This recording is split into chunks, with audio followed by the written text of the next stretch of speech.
잘 지내셨습니까? 비가 많이 왔는데 비 피해는 없으십니까? 우리 옆에 있는 분들에게 한번 인사 나누겠습니다. 네. 요즘은 비가 내리면 정말 많이 온다는 게 느껴지는 게, 우산을 썼는데도 우산으로 통과해서 빗물이 막 떨어지더라고요. 그래서 보통 비가 아니구나라는 이런 생각을 하게 됐습니다. 그런데 단순히 이렇게 비가 많이 오는 정도가 아니라 이 비 양이 집중되어지니까 많은 사람들이 지금 어려움을 겪고 있지 않습니까? 평소와 다르게 비가 왔다 그러면 이렇게 막 폭우가 쏟아지는 걸 보면 뭔가 이상하다라는 거죠. 몸도 아프면 그 아픈 증상이 나타나는 것처럼 지구도 지금 내가 아프다라고 무언가 지금 우리에게 말을 하고 있는 겁니다. 우리 지난 6월 한 달 동안 창조세계 질서를 보존하기 위해서 탄소 발자국이 아니라 생명의 발자국을 어떻게 이 지구에 남길 수 있을까, 여러 가지 많은 생각을 했습니다. 혹시 한 달 지났는데 한 달 지나고 나서 계속 하고 계십니까? 아니면 잊으셨습니까? 뭐 했는가 생각도 안 나십니까? 이런 우리 현상을 볼 때마다 우리가 왜 이 지구를 위해서 또 우리의 삶을 다듬어야 되고 또 우리가 왜 행동을 바꿔야 되는지 그 이유가 더 분명해지는 겁니다. 그런데 어떤 일이든 때가 있다라는 것 잊지 말아야 합니다. 예를 들어서 너무 때가 늦어지면요, 아무리 손을 써도 회복하기가 쉽지 않습니다. 지구가 아픈 것도 우리가 지금은 이제 12시가 더 이상 고칠 수 없는 시간이라고 본다면 지금 11시 57분 8분을 지나고 있다고 합니다. 그러니까 아직 2, 3분 정도가 남아있는 이 시간 동안 아직 고칠 수 있는 이때에 우리들이 조금 행동을 바꿔야 되겠다는 말씀입니다. 하나님께서도 우리 한 인생을 다루실 때도 하나님 때를 정하고 불러가시죠. 오늘 우리가 함께 읽은 이 신명기의 말씀은요, 하나님께서 모세를 데려가겠다라고 말씀하셔서 모세가 떠나기 전에 마지막 유언의 말씀으로 이 신명기 말씀을 쭉 주고 있는 겁니다.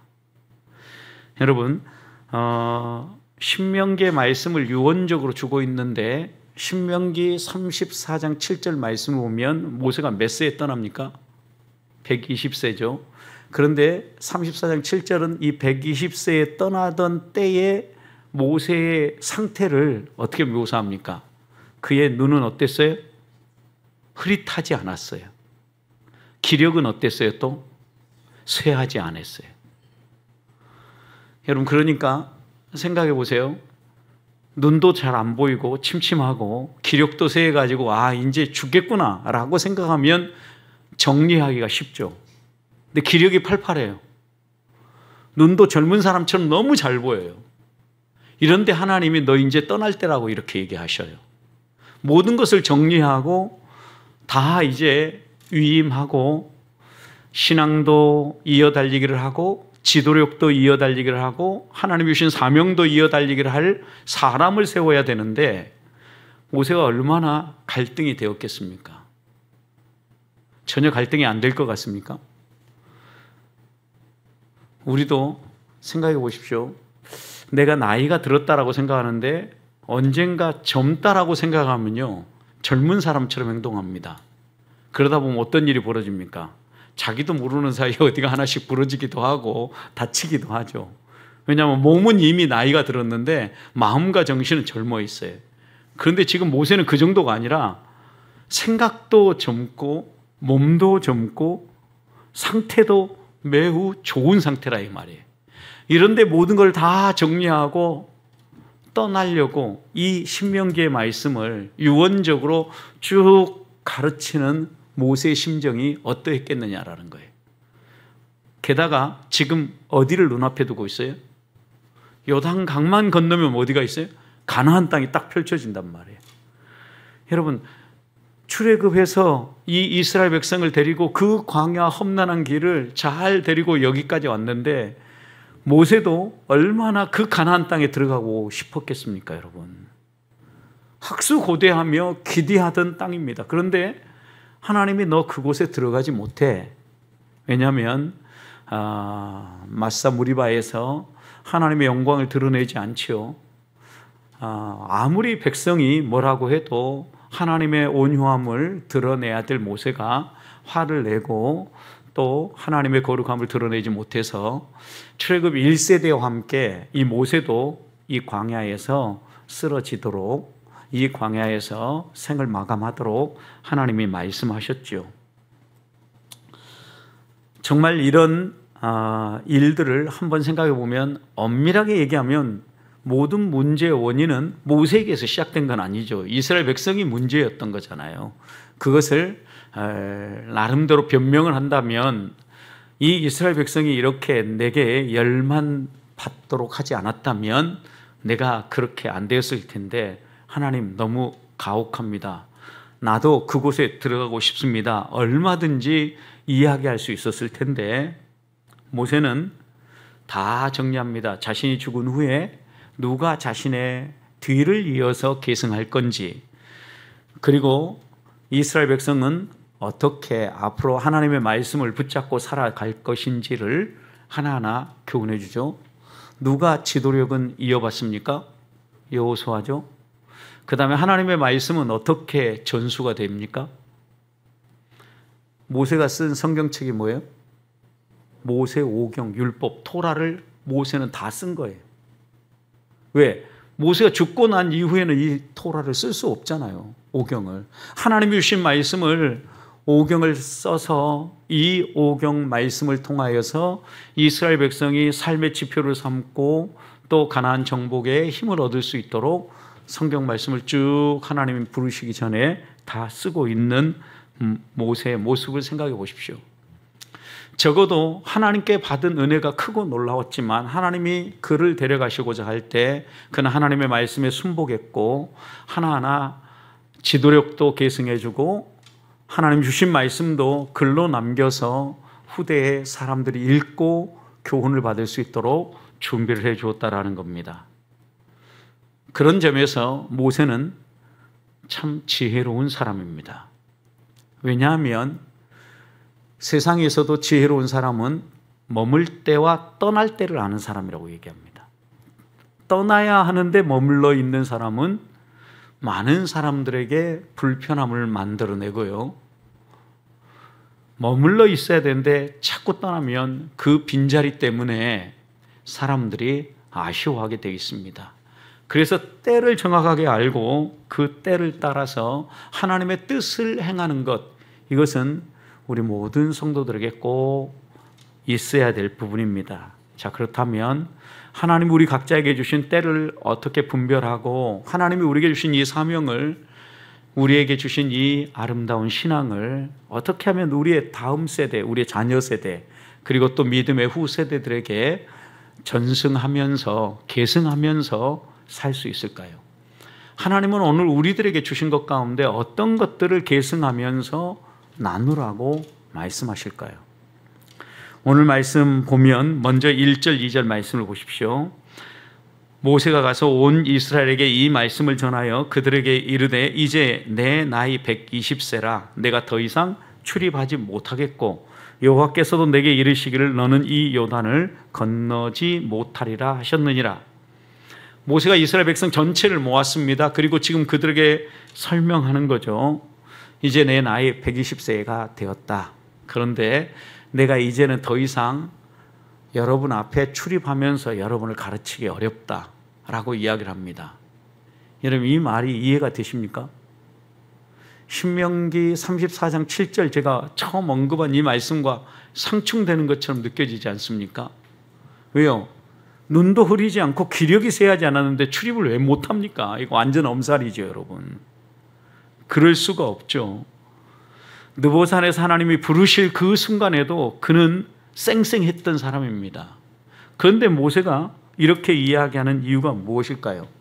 두 번째 말씀이 분명히 그에게 마음에 새겨졌기 때문이에요. 여호와께서 이르시기를 너는 이 요단을 건너지 못한다. 하나님이 분명히 못을 박았거든요. 하나님의 말씀을 마음에 새겼기 때문에 지금 내가 썽썽해도 떠날 때다라고 이해했던 겁니다. 그래서 그는 하나님이 주시는 말씀대로 행동을 합니다. 하나님이 너 건너지 못한다 하니까 아, 죽는구나.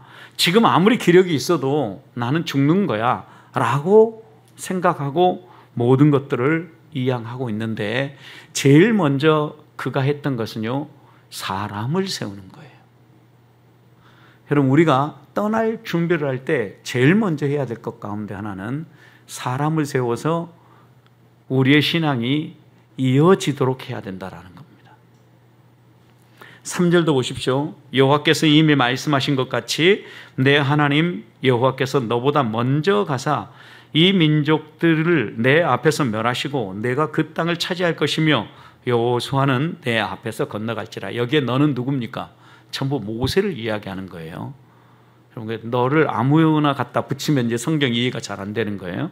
여기에 이 3절은 여호와께서 이미 모세에게 말씀했는데 하나님이 모세보다 먼저 가서 이 가나안 땅을 정복하고 적들을 꺾고 준비해서 이스라엘 백성에게 주겠다라는 거예요.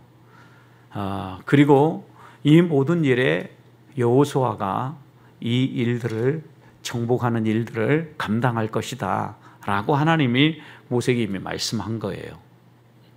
이것은 신명기 1장 28절 또 3장 28절을 1장 38절 3장 28절을 읽어봐도 하나님이 먼저 이렇게 얘기했습니다. 내 앞에 서 있는 눈의 아들 여호수아는 그리로 들어갈 것이다 라고 얘기했고, 신명기 3장 28절에서 너는 여호수아에게 명령하고 그를 담대히 하여 그를 강하게 해라.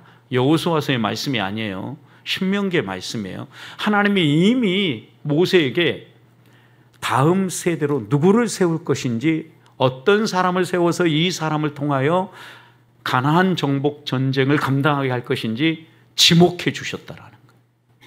여러분, 그러니까 우리가 여기서 하나 떠날 준비를 할 때 제일 먼저 해야 될 것은요, 하나님의 뜻을 따라 내 빈자리가 느껴지지 않도록 이것을 이어달리게 할 사람을 세우는 일이 매우 중요합니다. 여러분, 어떻게 여호수아를 세웠겠습니까? 그러면 모세는 하나님 앞에서 일을 할 때마다 여호수아가 채지근거리에서 하나님이 어떻게 말씀하시고 하나님이 어떻게 일하시는가를 직접 보고 경험하도록 했을 겁니다. 그래야만 여호수아가 이 일들을 감당할 수 있지 않겠습니까? 여러분, 사람을 세우는 일 어렵죠? 어떻습니까? 뭘 보면 압니까? 여러분 가정에 있는 다음 세대가 여러분 잘 이어달리게 하고 있습니까? 대답이 잘 안 나오시죠? 그러니까 우리가 이런 부분들을 보면 사람을 세운다라는 게 쉽지 않다라는 거예요. 문제는 다른 집, 다른 누구를 생각하기 전에 우리 집 아들, 딸들부터 세워야 됩니다. 왜냐하면 24시간 거의 우리가 많은 시간을 들이면서 우리의 삶을 보는 사람입니다. 이제는 떨어져서 직장 생활하니까 모른다고요? 그래도 여러분 생각해 보십시오. 여러분이 가장 많이 접촉하고 여러분이 가장 많은 영향력을 행사할 수 있는 사람이 결국은 가족입니다. 결혼을 했던 결혼하지 않았던 마찬가지입니다.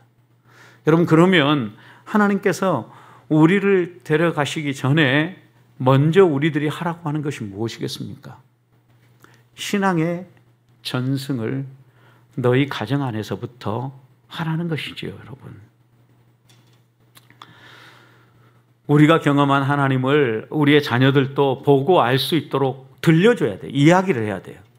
그래야만 신앙이 여러분, 모세도 여호수아를 옆에 세우고 여호수아가 하나하나 볼 수 있도록 모든 일들을 행하고 있지 않습니까?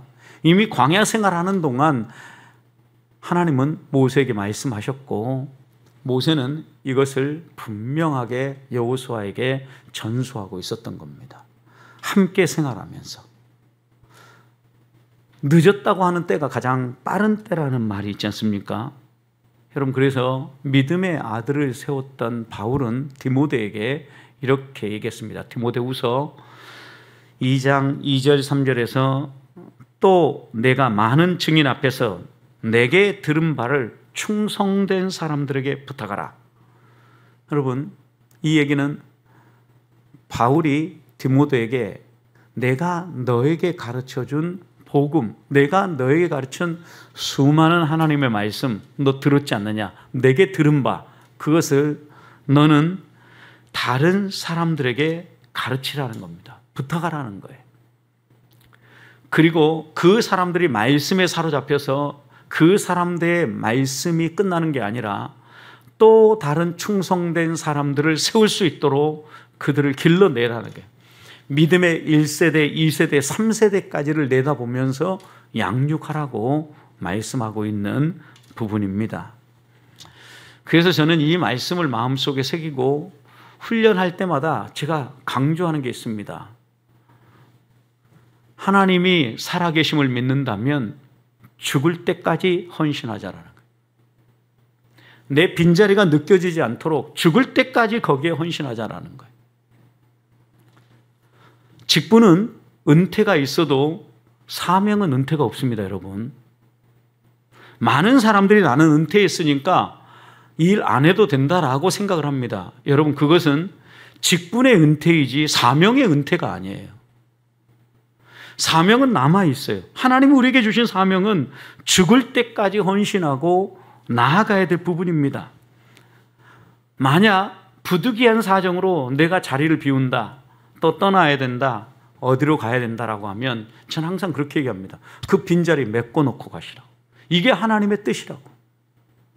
주의 교회를 하나님이 건강하게 세우고 하나님이 우리 가정을 통하여서 믿음의 대를 이어가기 원한다면 적어도 내가 만난 하나님, 내가 만난 주님을 분명하게 우리 다음 세대에게 전수해 주어야 돼. 데리고 다니면서 내가 이렇게 기도했더니 하나님이 이런 열매를 주셨다. 하나님이 우리의 일상생활 가운데 하나님이 어떻게 일하시는가를 이야기해 주는 거예요.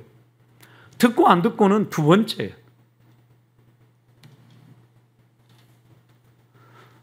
저는 그래서 아이들에게 반복해서 얘기합니다. 너희의 변화가 있을 때마다 하나님이 어떻게 너희의 삶에 개입하고 아빠가 어떤 기도를 했는데 하나님이 어떻게 우리를 인도하고 있는지, 그들이 기도하든 기도 안 하든 하나님을 얼만큼 신뢰하든 얼만큼 신뢰하지 않든 그건 두 번째 문제예요. 제 몫은 나와 함께 하신 하나님을 들려주는 거예요. 그리고 그들이 하나님을 볼 수 있도록 반복적으로 이야기하는 거예요. 듣기 싫다 해도 이야기하는 거예요. 그러지 않으면 신앙의 전수는 이루어지지 않는다라는 겁니다. 모세가 여호수아를 데리고 다니면서 가까이 지근거리에서 하나하나 하나님이 행하시는 일들을 보여준 것처럼 우리들도 우리 가장 가까이에서 이렇게 신앙을 전수해 주어야 합니다. 믿음의 다음 세대도 보십시오. 바울이 디모데를 어떻게 양육했습니까? 아들로 양육했습니다. 그럼 교회 안에서 다음 세대에게 신앙을 전수하려고 하면 어떻게 해야 됩니까? 그들을 내 아들로 생각하고 그들을 데리고 다니면서 그들에게 하나님이 우리와 함께 하신 이야기가 무엇인가를 들려줘야 돼. 이것이 교사가 할 일입니다. 그러지 않으면 다음 세대의 전승이 일어나지 않아요. 하나님이 우리에게 주신 사명을 놓치지 아니하고 사람을 세우는데 헌신하고 사람을 세우는데 기도하면서 하나님을 바라보는 우리 보배의 성도들이 되시기를 주님의 이름으로 축복합니다. 두 번째, 이 신앙의 전승은 내가 하는 것 같아도 내가 하는 게 아닙니다. 하나님이 하십니다. 그래서 하나님은 뭐라고 이야기합니까? 6절 보십시오. 너는 강하고 담대하라. 두려워하지 말라. 그 앞에서 떨지 말라. 이는 내 하나님 여호와 그가 너와 함께 가시며 결코 너를 떠나지 아니하며 너를 버리지 아니하리라. 여러분, 함께한다, 떠나지 않는다, 버리지 않는다. 동일한 말이죠, 다. 버리지 않는다, 떠나지 않는다, 함께한다. 여러분, 같은 말이에요. 왜 이렇게 표현을 바꿔가면서 세 번씩이나 얘기했을까요? 결코 너희를 떠나지 않는다라는. 하나님은 반드시 함께 하신다, 함께 하실 것에 대한 약속을 했어요. 너가 내 뒤를 이어서 이어달리게 해야 된다 라고 얘기하면서 하나님이 어떤 분인가를 소개한 거죠. 하나님은 함께 하시는 분이다. 하나님은 결코 너를 버리거나 너를 떠나지 않는 분이시다. 다른 말로 표현하면 하나님은 우리와 함께 동행하신다. 동행하신다라는 거 하나님이 책임져 주시고 하나님이 보호해 주신다라는 거죠. 간망하고 모른 척 하시는 분이 아니다. 너의 위기 상황과 너의 어떤 상황이든 하나님이 불꽃 같은 눈으로 바라보고 계신다. 그러니까 적들 앞에 섰을 때 쫄지 말아라. 절대 두려워하지 말아라. 강하고 담대하라. 두려워하지 말아라. 적들 앞에서 떨지 말라는 말이 바로 이 말 아닙니까, 여러분? 하나님이 함께한다. 하나님이 도와주실 거다. 너 반드시 이겨. 그러니까 절대 두려워하지 말고 쫄지 말아라. 여러분, 이것이 우리가 이어 달리게 하는 사람에게 격려해야 될 거예요. 그런데 어떻게 이것을 격려할 수 있습니까? 내가 살아보니까 하나님이 나와 분명히 함께 하셨다라는 거죠. 어떤 순간에도 하나님은 나를 저버리거나 하나님은 나를 떠난 적이 없었다라는 믿음, 이 확신이 있어야만 다음 세대에게 이어 달리게 하는 사람에게도 하나님은 한 번도 나를 떠나신 적이 없어. 하나님이 한 번도 나를 모른다고 외면한 적이 없어. 나는 그 하나님이 너와도 그렇게 하실 거라고 믿는다. 그러니 어떤 일이 다가와도 두려워하지 말아라. 쫄지 말아라. 너를 잡아먹을 기세로 달려드는 그런 적들이 있다 할지라도 흔들리지 말아라. 이렇게 말할 수 있는 자신감이 있어야 돼요. 여러분 생각해 보십시오. 지금 여호수아는 어떤 상태입니까? 여호수아는요, 모세하고 비교할 때 비교가 안 되는 사람입니다. 하나님이 직접 대면한 사람 모세였습니다. 여호수아 대면해 주셨습니까? 그런 적이 없어요, 여러분. 모세에게 능력의 지팡이가 있었습니다. 여호수아에게 능력의 지팡이가 있었습니까? 없었습니다, 여러분.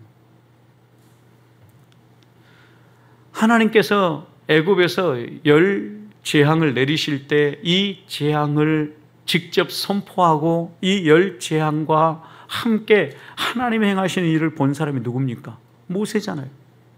여호수아는 보지 못했어요. 경험하지 못했어요. 그러니까 어떻게 보면 비교하면 비교가 안 되는 사람이죠. 이런 거죠.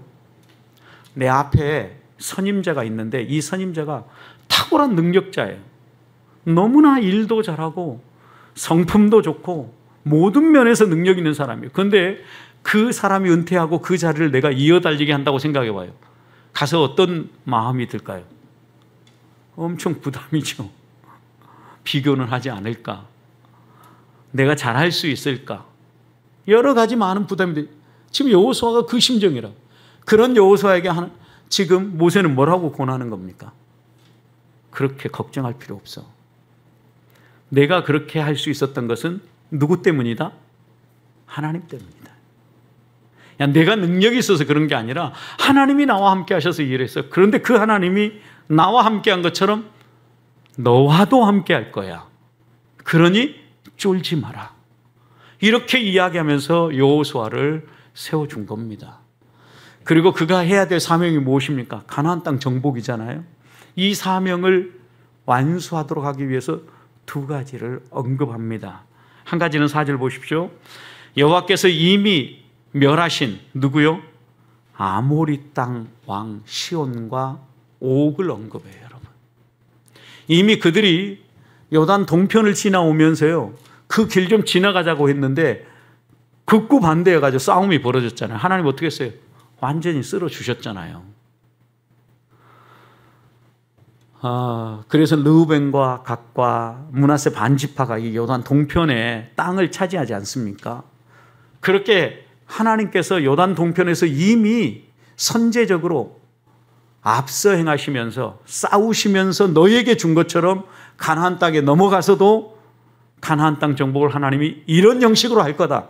그러니 걱정하지 말아라 라고 얘기한 거죠. 또 하나 5절 보십시오. 여호와께서 그들을 너희 앞에 넘기시리니 너희는 내가 너에게 명한 모든 명령대로 그들에게 행해라. 하나님이 이미 너에게 줬다. 그러니까 하나님이 무엇을 명령하든지 그 명령대로만 하면 된다. 이 2가지를 이어서 모세는 여호수아에게 당부한 겁니다. 여러분, 떠나는 사람이 마지막 당부하는 것, 유언이라고 그러는데, 여러분 여호수아는 이 모세의 한마디 한마디가 그의 마음 깊이 새겨졌을 겁니다. 이제는 이어달리게 해야 되는데, 사명도 전수해야 되고 가나안 정복의 이 모든 일들도 감당해야 되는데 어떻게 이 일을 감당할 수 있을까 걱정되어지는 순간, 모세가 경험했던 하나님, 그 하나님이 모세와 함께 하셨던 것처럼 여호수아도 함께 하신다라는 이 약속의 말씀이 그에게 큰 힘이 되었을 겁니다. 성도 여러분, 그런 점에서요, 우리는 하나님과 함께하는 삶을 살아야 합니다. 하나님과 함께하면서 하나님이 내 삶 가운데 행하신 일들을 경험하지 못하면 신앙의 전수가 일어나지 않아요. 내 열심으로, 내 능력으로, 내 가진 것으로 모든 일을 처리하고 그 다음 우리 자녀들에게, 그리고 또 믿음의 다음 세대들에게 신앙을 전수하는 것은 불가능한 얘기죠.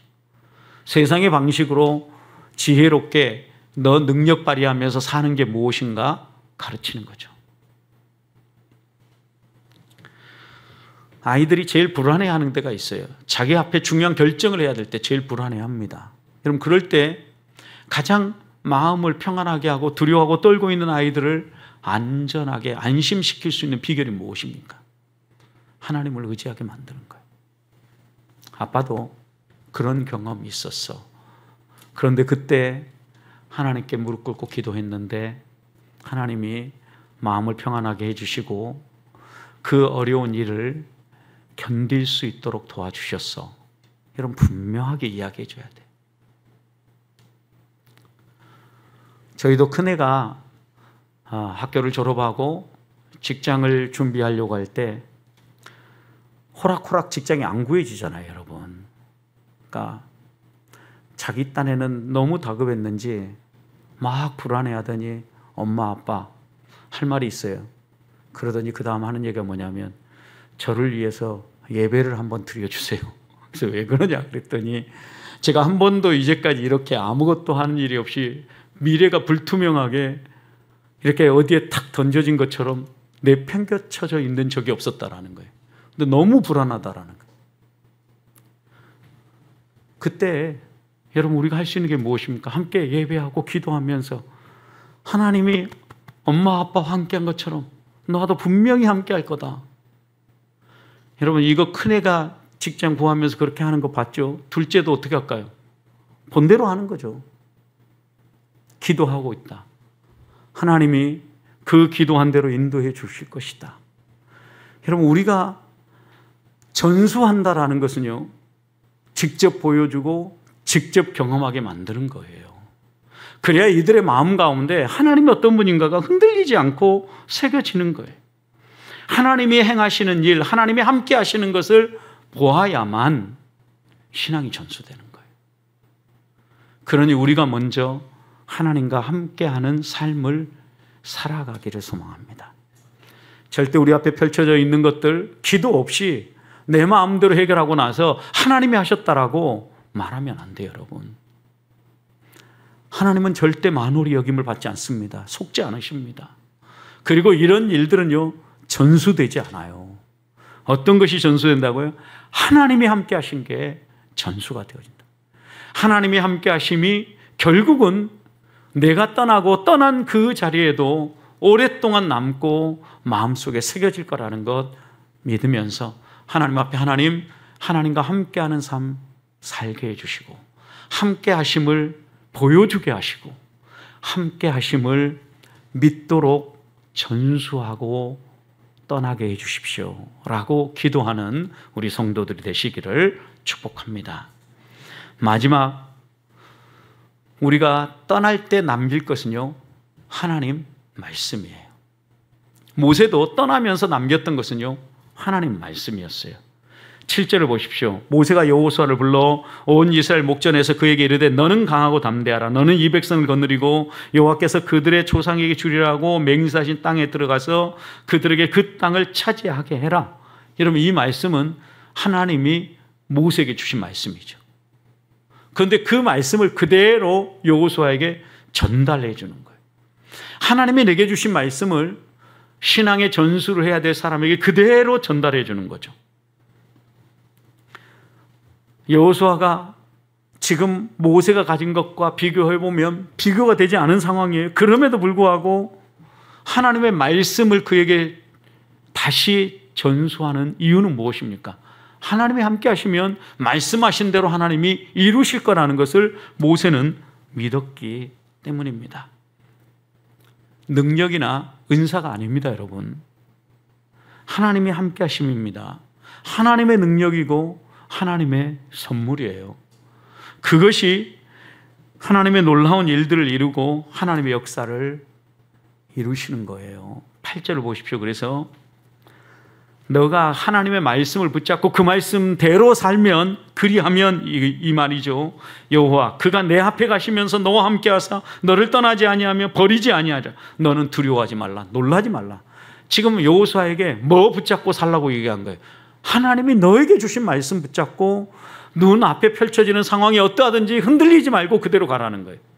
이것만이 아니라 실제로 모세는 하나님이 주신 율법의 말씀을 창세기, 출애굽기, 레위기, 민수기, 신명기, 모세 5경이지 않습니까? 이 5경의 말씀을 기록해서 토라로 이 이스라엘 백성에게 남겨줬다니까요. 하나님의 말씀만이 우리의 다음 세대를 건강하게 세울 수 있고, 하나님의 말씀만이 우리의 다음 세대가 신앙의 길을 걸어갈 수 있도록 붙잡아주는 가장 큰 힘이라고 믿는다면 다른 걸 남겨줄 게 아니에요. 말씀을 남겨줘야 돼요.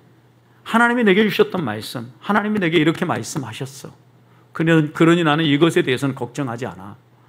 너도 이 말씀 꼭 붙잡고 살아야 된다 라고 전수해 줘야 돼요.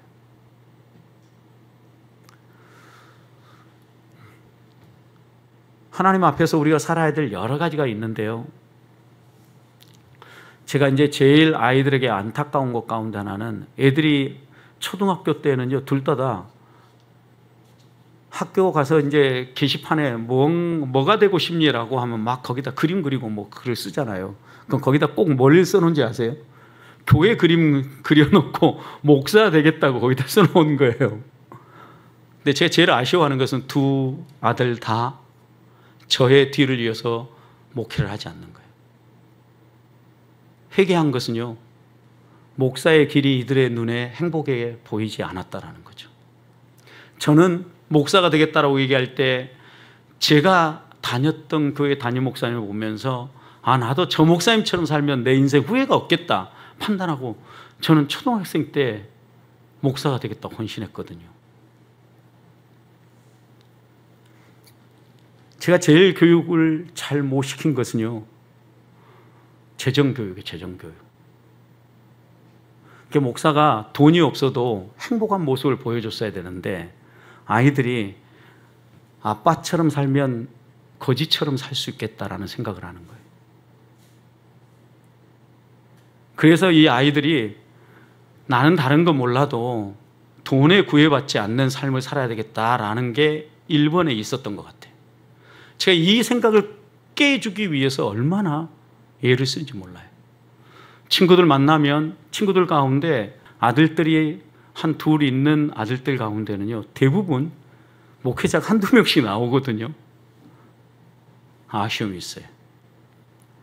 둘째는 저한테 입버릇처럼 하는 얘기가 뭐였냐면, 아빠 저는 운동선수가 되고 싶어요.